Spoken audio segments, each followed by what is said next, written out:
Pentagon has reluctantly confirmed the legitimacy of UFO images captured by Navy ships and air crews, including these photos taken off the coast of Virginia and the better-known videos, the so-called Tic Tac incident and the gimbal. But other than the images themselves, there's been no release of sensor data to buttress these cases. There is now. Well, if you can write a general that long where we're at, and the number of contacts you got, get the course and speed meters off.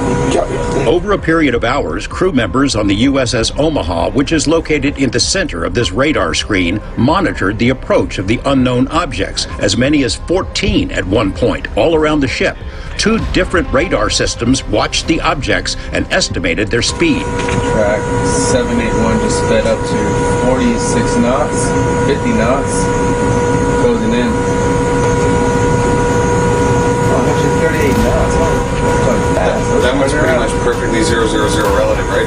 Yeah. Corbell obtained the images from sources he declines to identify.